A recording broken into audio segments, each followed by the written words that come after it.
मैं पंकज जैन, सहायक प्राध्यापक विधि BCS शासकीय स्नातकोत्तर महाविद्यालय धमतरी छत्तीसगढ़। आज मैं विधि भाग 3 द्वितीय सेमेस्टर के छात्र छात्राओं को उनके पाठ्यक्रम दीवानी प्रक्रिया संहिता के अंतर्गत एक महत्वपूर्ण टॉपिक सिविल प्रकृति के वाद के उदाहरण के बारे में प्रकाश डालना चाहूंगा। जैसे कि पिछले पाठ में धारा 9 के अंतर्गत मैंने आपको बताया था कि सिविल प्रकृति के वाद का निर्धारण किस प्रकार किया जाए, सिविल प्रकृति के वाद के निर्धारण की क्या शर्तें हैं। और आज सेकंड पार्ट के अंतर्गत मैं बताऊंगा कि कौन कौन से वाद सिविल प्रकृति के हैं। तो पहले मैं बताना चाहूंगा कि सिविल प्रकृति के वाद के निर्धारण की मुख्य शर्त यह है कि यदि कोई वाद किसी पद से संबंधित है, किसी संपत्ति से संबंधित है, किसी अधिकार से संपत्ति से संबंधित है, मतलब वो अधिकार के प्रवर्तन या अधिकार के उल्लंघन से संबंधित है, तो ऐसे वाद सिविल प्रकृति के माने जाते हैं। भले जाति और धर्म का मामला सहायक प्रश्न हो। दूसरा निर्धारण, ऐसा मामला जो पूरी तरीके से धार्मिक है, पूरी तरीके से जाति और धर्म से संबंधित है, और जाति और धर्म पहला प्रश्न है, वहां पर वो सिविल मामला नहीं माना जाएगा। इस प्रकार यदि कोई मामला पूरी तरीके से धर्म और जाति से संबंधित है तो वो सिविल नहीं है, और यदि कोई मामला अधिकार, संपत्ति और पद से संबंधित है तो वो मामला सिविल मामला है। तीसरी शर्त ये थी कि यदि कोई मुख्य प्रश्न तो धर्म जाति है तो वो मामला सिविल मामला नहीं है, लेकिन मुख्य प्रश्न यदि सिविल है और धर्म और जाति गौण प्रश्न है तो भी वो मामला सिविल मामला माना जाएगा। अतः हमें केवल यह देखना है कि मुख्य प्रश्न क्या धर्म और जाति है। यदि मुख्य प्रश्न धर्म और जाति से संबंधित है तो वो सिविल मामला नहीं है। आज हम देखेंगे कि सिविल प्रकृति के वाद के उदाहरण कौन कौन से वाद सिविल प्रकृति के हैं।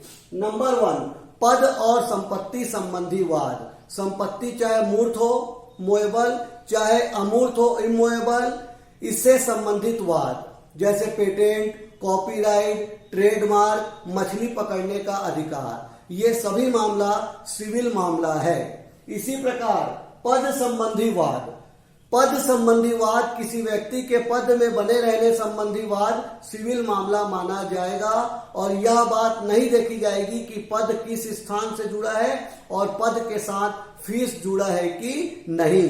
अतः पद से संबंधित मामला, संपत्ति से संबंधित मामला पूरी तरीके से सिविल वाद है। इसी प्रकार किसी व्यक्ति के बकाया वेतन को वसूल करने का वाद, किसी संपत्ति के स्वामित्व संबंधी वाद, किसी संपत्ति के कब्जा रखने संबंधी वाद, ये सभी वाद सिविल प्रकृति का वाद है।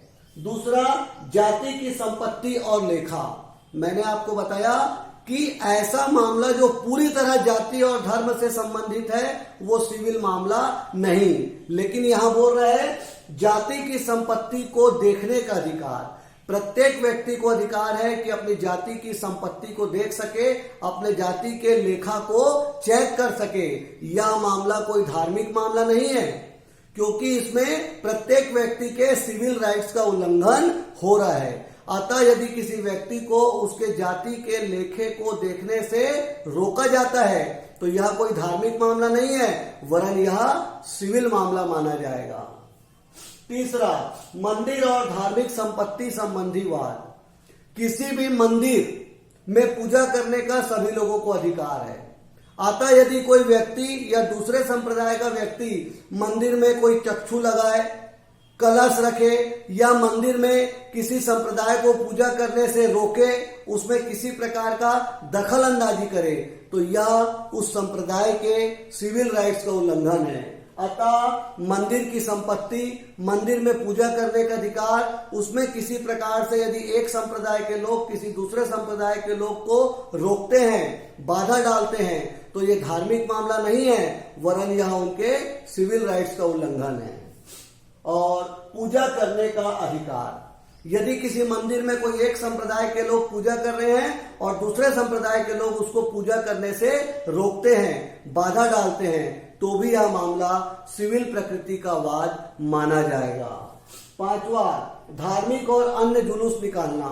यदि कोई समाज अपने समाज का कोई जुलूस निकालता है, अपने समाज के लोग यदि उसमें लोग शामिल होते हैं और कोई अन्य समाज का लोग जुलूस निकालने से रोकता है या उस जुलूस में किसी प्रकार से बाधा उत्पन्न करता है, तो यह भी सिविल मामला माना जाएगा।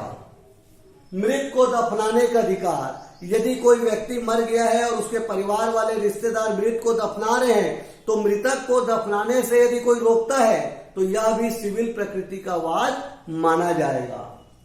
कंपनी में मत देने का अधिकार। कंपनी में यदि कोई कर्मचारी कोई अधिकारी कार्य कर रहे हो, उसे वहां पर मत देने का अधिकार है। यदि कोई अन्य लोग उस व्यक्ति को कंपनी में मत देने से रोकते हैं या कंपनी उसे मत देने से रोकती है, अपने अधिकार का प्रवर्तन करने में बाधा डालती है, तो ऐसी स्थिति में कंपनी के ऊपर सिविल वाद दायर किया जा सकता है। अतः कंपनी में मत देने का अधिकार भी सिविल राइट्स का उल्लंघन है। उसके बाद क्षतिपूर्ति संविदा भंग से संबंधित वाद। विनिर्दिष्ट अनुतोष अधिनियम के अंतर्गत या अपलेख का वाद, अपवचन का वाद, विद्वेषपूर्ण अभियोजन का वाद। अपलेख, अपवचन, विद्वेषपूर्ण अभियोजन, इस प्रकार का जो वाद है वो सिविल वाद ही माना जाएगा। क्षतिपूर्ति और संविदा को यदि भंग किया जाता है और ऐसी स्थिति में जब क्षतिपूर्ति के लिए वाद दायर करना हो या संविदा भंग के लिए जब वाद दायर करना हो, तो ऐसा वाद सिविल प्रकृति का वाद माना जाएगा। उसके बाद अनुतोष अधिनियम के अंतर्गत, अनुतोष अधिनियम के अंतर्गत संविदा के विनिर्दिष्ट पालन, व्यादेश, अस्थायी व्यादेश, घोषणात्मक डिक्री पारित करना आदि से संबंधित जो भी वाद दाखिल किए जाते हैं, ऐसे वाद सिविल प्रकृति के वाद ही माने जाते हैं। मताधिकार, राजमार्ग का उपयोग। प्रत्येक व्यक्ति को मताधिकार का अधिकार है, वो लोकतंत्र में अपना मत दे सकता है और इसी प्रकार प्रत्येक व्यक्ति को राजमार्ग का उपयोग करने का अधिकार है। यदि अन्य कोई व्यक्ति किसी व्यक्ति को मत देने से रोकते हैं या राजमार्ग का उपयोग करने से रोकते हैं, तो यह सिविल प्रकृति का वाद ही माना जाएगा। इसके बाद है विवाह विच्छेद, दाम्पत्य पृथक्करण। हिंदू विधि के अंतर्गत विवाह विच्छेद, डाइवोर्स से संबंधित जो वाद लाया जाता है, न्यायिक पृथक्करण, जुडिशियल सेपरेशन से संबंधित जो वाद लाया जाता है, या दाम्पत्य अधिकार के पुनर्स्थापन से संबंधित जो वाद लाया जाता है, कंजुगल राइट्स। तो इस तरह हिंदू विधि के अंतर्गत जो तलाक का वाद है धारा 13, न्यायिक पृथक्करण का वाद है धारा 10, या दाम्पत्य अधिकार के पुनर्स्थापन का वाद है धारा 9, तो ऐसा वाद भी सिविल प्रकृति का वाद ही माना जाएगा। उसके बाद है भागीदारी से संबंधित वाद। भागीदारों से संबंधित आपस में जो वाद दायर किया जाता है अधिकारों के प्रवर्तन के लिए, ऐसा वाद। अंशदान से संबंधित वाद। संविदा भंग, यदि दो पक्षकार आपस में संविदा करते हैं, कोई एक पक्षकार संविदा की शर्त को तोड़ता है, तो भी वह वाद सिविल वाद माना जाएगा। इसके बाद है किराए से संबंधित वाद। अपने बकाया किराए को वसूल करने के लिए जो मकान मालिक द्वारा जो वाद लाया जाता है वो सिविल प्रकृति का वाद है। वेतन से संबंधित वाद, यदि कोई व्यक्ति किसी चेयरमैन की हैसियत से बैठा हुआ है, किसी पद में बैठा हुआ है, उससे संबंधित वाद, या फिर कर्मचारी को अपने वेतन प्राप्त करने से संबंधित वाद। इसी प्रकार प्रबंधन देखरेख से संबंधित वाद। जाति से निकाला जाने का अधिकार, मैंने आपको बताया था मुख्य प्रश्न यदि धर्म और जाति पर आधारित है तो वो सिविल मामला नहीं है, और धर्म और जाति गौण प्रश्न है तो वो सिविल मामला है। यदि किसी व्यक्ति को यदि कोई व्यक्ति जाति का नियम तोड़ता है और उसे जाति के भोज में शामिल न करने दिया जाए, जाति के किसी उत्सव में शामिल न करने दिया जाए, तो ऐसा मामला जो है वो सिविल मामला नहीं है, क्योंकि जाति के नियम तोड़ने पर दंड करने का अधिकार जातिगत संस्था को होता है, ना कि न्यायालय। लेकिन यदि कोई व्यक्ति अपनी जाति से निकाल दिया जाए, यदि किसी व्यक्ति को जाति का लेखा ना देखने दिया जाए, किसी व्यक्ति को जाति से बाहर कर दिया जाए, तो यह एक तरह का सिविल वाद ही माना जाएगा। इसके बाद है संपत्ति में जन्म तिथि में सुधार। यदि कोई कर्मचारी अपनी अर्धवार्षिकता आयु से पहले उसकी जन्म तिथि में सुधार से संबंधित कोई वाद लाता है तो वह सिविल वाद है। इसी तरह जो है बकाया जो विद्युत बिल है उससे संबंधित जो वाद है वो भी सिविल वाद है। किसी अधिकार का प्रवर्तन, मैंने आपको बताया संपत्ति या अधिकार का प्रवर्तन, अधिकार का उल्लंघन, अधिकार का सृजन आदि से संबंधित वाद सिविल वाद है। इस तरह कोई वाद सिविल वाद है कि नहीं, धारा 9 में हमें जानना है। तो यह जरूर देखें कि मुख्य प्रश्न जाति और धर्म है कि मुख्य प्रश्न जो है अधिकार और पद से संबंधित है। यदि मुख्य पद अधिकार, कर्तव्य, दायित्व से संबंधित है तो वो सिविल वाद है, और मुख्य प्रश्न केवल धर्म और जाति से संबंधित है तो वो सिविल वाद नहीं है। आइए अब हम यह देखेंगे कि कौन कौन सा वाद सिविल वाद नहीं है। पहला, केवल जाति संबंधी प्रश्न। ऐसा मामला जो केवल धर्म से संबंधित है, केवल जाति से संबंधित है, वो सिविल मामला नहीं है। जैसे जाति के नियम को तोड़ने पर यदि किसी व्यक्ति को जाति के भोज में शामिल ना होने दिया जाए, वहां शामिल होने का अवसर न दिया जाए, क्योंकि उसने जाति का नियम तोड़ा है, अतः उसे दंडित करने का अधिकार जातिगत संस्था को है, समाज को है, न कि न्यायालय को। तो ऐसा मामला जो केवल जाति से संबंधित है सिविल वाद नहीं है। उसके बाद राजनीतिक प्रश्न से संबंधित वाद। ऐसा वाद जो पूरी तरह से राजनीतिक प्रश्न से संबंधित है सिविल वाद नहीं है। लोकनीति के विरुद्ध वाद। ऐसा वाद जो लोक नीति के विरुद्ध है, सरकार की नीति के विरुद्ध है, वो सिविल वाद नहीं है। इसके अलावा केवल सम्मान और गरिमा को बनाए रखने का वाद। ऐसा वाद जो कर्मचारी द्वारा केवल अपनी सम्मान, अपनी गरिमा को बनाए रखने के लिए दाखिल किया जाता है, ऐसा वाद सिविल वाद नहीं है।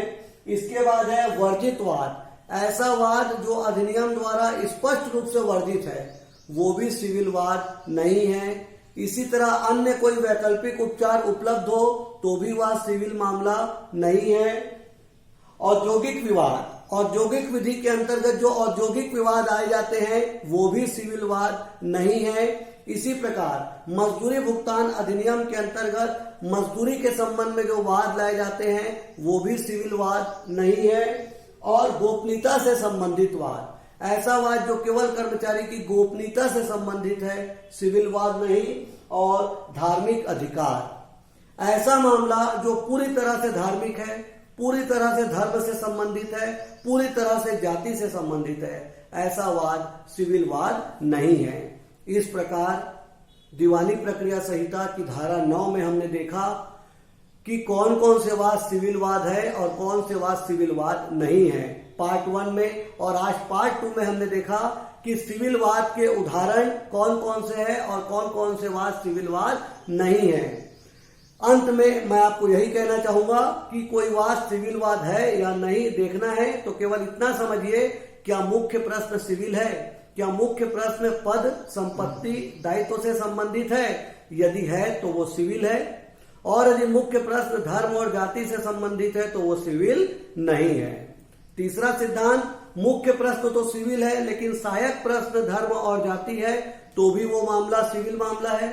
चौथा, मुख्य प्रश्न का निर्धारण तब तक नहीं हो सकता जब तक कि धर्म और जाति के प्रश्न का निर्धारण न हो। तो चूंकि मुख्य प्रश्न सिविल है अतः वो मामला सिविल मामला माना जाएगा। इस तरह सीपीसी की धारा 9 में कौन से मामले सिविल है और कौन से मामले सिविल प्रकृति के नहीं है, इसके बारे में स्पष्ट व्याख्या की गई है।